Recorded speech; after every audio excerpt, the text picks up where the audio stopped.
आज के वीडियो में हम लोग सीखेंगे कि रास्ता बदलकर इंग्लिश कैसे बोली जाती है। ठीक है ना, नहीं रास्ता बदलकर इंग्लिश बोलना सीखेंगे। ठीक है मूसा, सुना रहा है? ठीक है, तो ध्यान से सुनिए। रास्ता बदलकर इंग्लिश बोलने वाले ही इंग्लिश बोलते हैं, या जो रास्ता बदलकर इंग्लिश नहीं बोलते वो ट्रांसलेशन में फंसे रहते हैं और ज़िंदगी भर वो इंग्लिश नहीं बोल पाते हैं। और रास्ता बदलकर इंग्लिश कैसे बोली जाती है पता है आपको? अभी हम सिखाने वाले हैं। इसे 1 मिनट आप ऐसे भी समझ लीजिए, जैसे कोई अगर सेंटेंस आपको मिलता है और उसको आप ट्रांसलेशन बनाते हैं। जैसे यह एक लड़का है तो आप उसको ट्रांसलेशन बनाते हैं कि यह का क्या होगा, है का क्या होगा, लड़का का क्या होगा, ये सब ना ट्रांसलेशन बनाते हैं। तो लेकिन इंग्लिश बोलने में इसका यूज़ नहीं किया जाता है ना। इंग्लिश में गलतियों चलता है, बोल रहे हैं आप तो गलतियों बोल सकते हैं। शुरुआती स्टेज में अगर गलती भी आप बोले तो कोई दिक्कत नहीं है, बस सामने वाला को समझ में आना चाहिए कि आप बोल रहे हैं इसका मतलब ये है। फिर धीरे धीरे क्या होता है कि आप अपने आप सुधार लीजिएगा।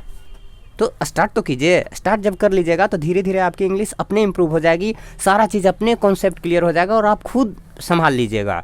लेकिन गलती के डर से हम लोग नहीं शुरू करते हैं, तो ऐसा नहीं हमें सोचना चाहिए। गलती ही बोलिए, लेकिन बोलिए। जैसे आदित्य कल बोल रहा था इंग्लिश, वो कल बोल रहा था, संडे को आया था क्लास में और बोल रहा था। बहुत सारे जगह पे मिस्टेक भी हो रहा था, लेकिन हम उसको नहीं टोके, कहें कि बहुत बढ़िया बोला, और रियल में बढ़िया बोल रहा था कल ना आदित्य वारियन।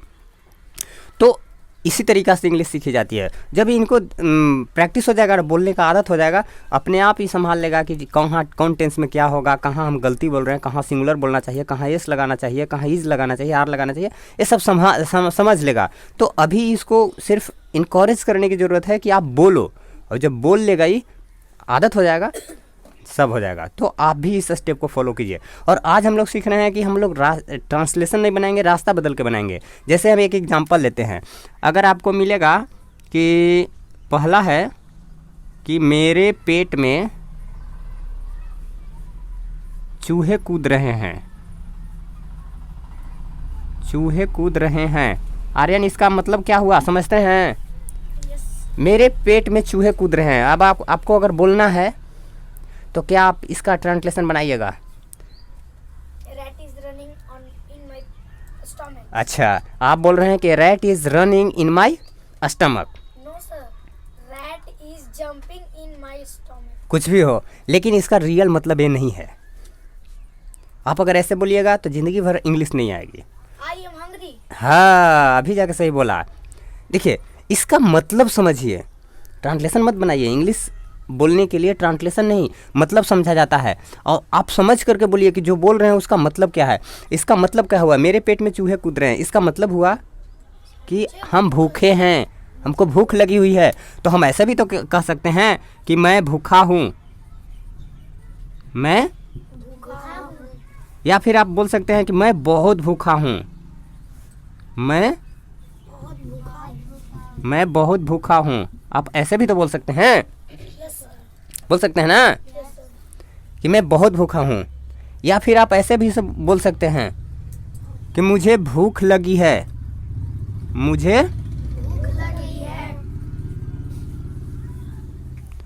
भूख लगी है। अब देखिए, इसका मतलब ये हुआ, सबका मतलब एक ही हो गया। ये चारों जो हम सेंटेंस लिखे, चारों का मतलब सेम है। क्या कोई लड़का कह रहा है कि मेरे पेट में चूहे कूद रहे हैं, कोई लड़का कह रहा है कि मैं भूखा हूँ, कोई लड़का कहा कि मैं बहुत भूखा हूँ, कोई कहा कि मुझे भूख लगी है।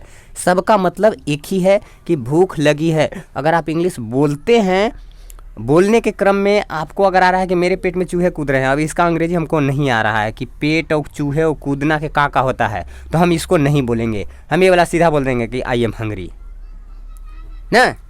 अगर आप इंग्लिश बोलते हैं, बोलने के दरमियान अगर आप फंस रहे हैं, आप इसका मतलब समझ लीजिएगा। मतलब क्या हुआ? मतलब आई एम हंग्री। देखिए, इस चारों का मतलब हो गया आई एम हंग्री। तो हम काहेला फंसे जाएंगे चूहा उहा के चक्कर में? चूहा के काहेला पकड़ेंगे? मतलब समझ लीजिए, उसका इंग्लिश बोल दीजिए, चूहा का मत पकड़िए। नेक्स्ट है, अगर इसी तरह के और सेंटेंस आपको मिलेगा। जैसे अगर कोई कहता है कि मेरी तबीयत बिगड़ी हुई है। देखिए, कोई कहता है कि मेरी तबीयत बिगड़ी हुई है, यहाँ पे जो हम 4 सेंटेंस लिए हैं, मेरी तबीयत बिगड़ी हुई है, मेरी तबीयत ख़राब है, मैं बीमार हूँ, मेरा स्वास्थ्य अच्छा नहीं है और मेरा स्वास्थ्य ठीक नहीं है। यहाँ पे हम 5 सेंटेंस इस बार लिए हैं। अब देखिए, अगर आप इंग्लिश बोल रहे हैं और किसी से बात कर रहे हैं और आपको कहना है कि मेरी तबीयत बिगड़ी हुई है, और बोलना है आपको, लेकिन इंग्लिश आपके दिमाग में नहीं आ रहा है कि बिगड़ी हुई के क्या बोलेंगे और तबीयत के क्या कहेंगे ना, तो आप इसको गोली मार दीजिए, मतलब इसको भूल जाइए, ऐसा मत बोलिए, उसको रास्ता बदल के बोल दीजिए। रास्ता बदल के बोल दीजिए ई वाला, मैं बीमार हूँ। आपको बोलना है, किसी से बात कर रहे हैं फ़ोन पे और दिमाग में आया कि हमको बोलना है कि मेरी तबीयत बिगड़ी हुई है, लेकिन आपको अंग्रेजी आ ही नहीं रहा है, तो आप क्या उसके फंसे रहिएगा? नहीं, तुरंत आप ई वाला पे आ जाइए कि मैं बीमार हूँ और इसका झट में बोल दीजिए। सबका मतलब एक हुआ I am ill, I am, या तो आप बोल सकते हैं आई एम वेरी इल, मैं बहुत बीमार हूँ, मेरा स्वास्थ्य अच्छा नहीं है ना, आई एम अनहेल्दी, ऐसा भी तो बोल सकते हैं। तो एक का कई अर्थ होता है, एक सेंटेंस जो होता है उसका अर्थ थोड़ा ना डिफरेंस, थोड़ा ऐसा नहीं है कि सबका मतलब एक ही है, थोड़ा थोड़ा सब में डिफरेंस है, लेकिन मतलब अगर सही मतलब अगर मोटा मोटी एक अर्थ देखा जाए तो सबका मतलब एक ही है, आई एम इल ना। थोड़ा थोड़ा सब में डिफरेंस है, ऐसा नहीं है कि सब एक ही है सेंटेंस। लेकिन अगर आप इंग्लिश बोल रहे हैं और फंस रहे हैं तो आप इस तरीका को अपना सकते हैं। इस टेक्निक के जरिए आपकी इंग्लिश काफ़ी फ्लुएंट हो जाएगी, बहुत जल्दी आप इंग्लिश आसानी से सीख लेंगे, फटाफट बोलना सीख जाएंगे, क्योंकि जहाँ फंस रहे हैं वहाँ हम रास्ता बदल दिए। जैसे आपको अगर बाज़ार जाना है, मान लीजिए कि आपका यहाँ घर है और आपको बाज़ार जाना है ए वाला, मान लीजिए यहाँ पे बाज़ार है ना, दर दुकान है, फूल पत्ती है, पेड़ उड़ सब है यहाँ पे, ठीक है, यहाँ पे जाना ही बाज़ार है और यहाँ पे आपका घर है और घर से एगो सीधा रास्ता जाती है, ई रास्ता जाती है, अब एगो रास्ता ऐसे घुमा जाती है और एगो रास्ता ऐसे जाती है। आपको यहाँ से चले, आप मान लीजिए गाड़ी से चल दिए ना, आपकी गाड़ी जो भी हो, कार मारुति जो भी हो, उससे आप चल दिए, जा रहे हैं आप बाज़ार और बीचवा में एगो गाड़ी पलट गया है और पलट गया है बीचे बीचे, तो रास्ते जाम हो गया, तो क्या बाज़ार जाना आप छोड़ दीजिएगा? क्या कीजिएगा? ये वाला रास्ता ब्लॉक है तो आप गाड़ी को टर्न कीजिएगा, घुमाइएगा कि बैक का ड्राइवर, अब ड्राइवर बैक करेगा और कहिएगा कि ई से चल, अब ई से आइएगा तो इहो जाम है तब क्या कीजिएगा? तो कहिएगा कि इहो से घुराओ, चल उसे ले चल, कहिएगा कि नहीं कहिएगा? तो सेम इंग्लिश बोलने में भी यही बात है। आपको ये वाला बोलना है, अब ये आ नहीं रहा है तो इसको पकड़िए, इहो नहीं आ रहा है ये पकड़िए, इहो नहीं आ रहा ये पकड़िए, इहो नहीं आ रहा तो ये पकड़िए, अरे जौन पकड़ लेना है, जौन आ जाए वो बोल देना है, मतलब तो सेम हो गया। हमको तो सामने वाला को समझाना है, हमको थोड़े ट्रांसलेशन बनाना है इंग्लिश बोलने के लिए। इसका यूज़, ये एक टेक्निक है इंग्लिश बोलने का, जो इस टेक्निक को अपना लिया उसकी इंग्लिश तुरंत आज रातों रात इंग्लिश बोलना आ जाता है, और जो इस टेक्निक को नहीं अपनाया उसको इंग्लिश ज़िंदगी भर नहीं आता है, ज़िंदगी बीत जाएगा, बुढ़ापा आ जाएगा, ऐसे करे लगेगा, मर जाएगा, लेकिन इंग्लिश नहीं आएगा। तो इस टेक्निक को अपनाइए और अपनी इंग्लिश को फ्लुएंट कीजिए, अपनी इंग्लिश को इम्प्रूव कीजिए। और बहुत सारे ऐसे एग्जांपल्स हैं, इसमें और बहुत सारे जोड़ सकते हैं ना, सबका मतलब एक ही होता है, आप रास्ता बदल के इंग्लिश बोलिए, इसको कहते हैं रास्ता बदल कर इंग्लिश बोलना। जो रास्ता बदल कर बोल लिया उसकी इंग्लिश तुरंत आ जाएगी। देखिए एक नेक्स्ट एग्जाम्पल है, मेरी बेटी मेरे लिए आँखों का तारा है। आँखों का तारा का मतलब होता है कोई प्रिय चीज़ ना।